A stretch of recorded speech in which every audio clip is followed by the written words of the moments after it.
أحسن الله إليكم سماحة الوالد. يقول السائل: ظهر في هذه الفترة من يفتي بجواز الأغاني والموسيقى، فهل هذا القول صحيح؟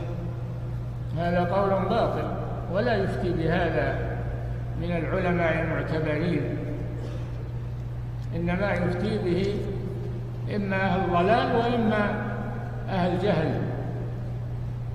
فاللهو هذا لهو الحديث، من الناس من يشتري لهو الحديث، وهذا هو الغنى. لهو الحديث هو الغنى، يشتري لهو الحديث ليضل عن سبيل الله بغير علم ويتخذها هزوا، أولئك في ضلال مبين. يستبدل الإنسان الأغاني بدل القرآن، هذا هو الانتكاس، ولا حول ولا قوة إلا بالله.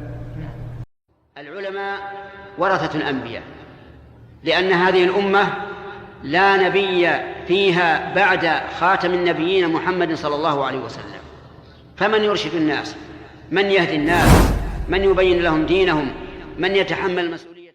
بالنسبة للموسيقى قبل الولوج فيها ثمة إطلاقات يطلقها المؤرخون، يطلقها أيضا الفقهاء، ويطلقها العامة، وهي من هذه الإطلاقات كلمة الغنى.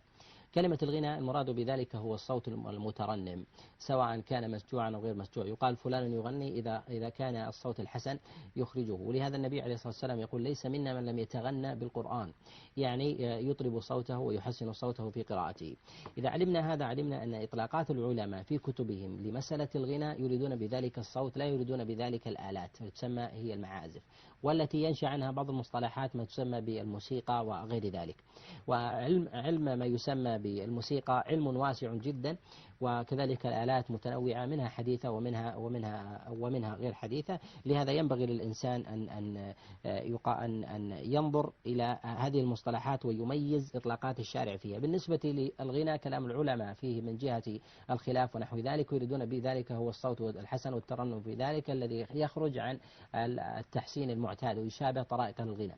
أما بالنسبة لآلات المعازف واللهو مما يسمى بالموسيقى أو المزامير وغير ذلك أو الكوبة، فإن هذا من المحرمات القطعية التي يحكي العلماء فيها الإجماع.